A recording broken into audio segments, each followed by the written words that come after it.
مسئلہ یہ بھی بتا دوں آپ کو کہ قربانی کا وقت جو ہے نا وہ 10ویں ذی الحجہ کے طلوع صادق سے 12ویں کے غروب آفتاب تک ہے۔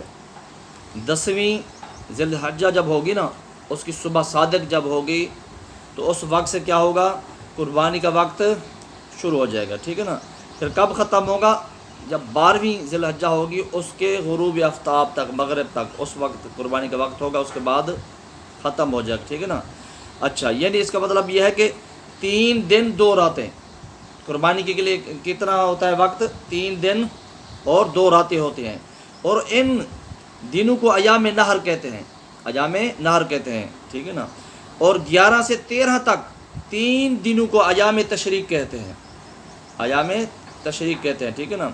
اچھا، اور اس کے بعد بھی درمیان کے جو دن ہیں، درمیانی جو 2 دن ہیں، ان کو ایام نہر اور ایام تشریق دونوں کہتے ہیں۔ درمیانی جو بیچ کے 2 دن ہیں نا، ان کو ایام نہر بھی کہتے ہیں، ایام تشریق بھی کہتے ہیں، یعنی وہ ایام نہر بھی ہیں اور ایام تشریق بھی ہیں، ٹھیک ہے نا۔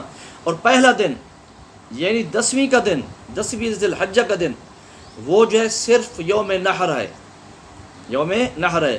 اور پچھلا دن یعنی 13ویں ذی الحجہ، وہ کیا ہے؟ وہ صرف یوم تشریق ہے، ٹھیک ہے نا، سمجھ آ گئی آپ کو؟ وہ صرف یوم تشریق ہے، اور 10ویں کا ذی الحجہ کا دن جو ہے وہ صرف یوم نحر ہے، اور درمیان کے جو دن ہیں 2 دن، وہ ایام نحر بھی ہیں اور ایام تشریق بھی ہیں۔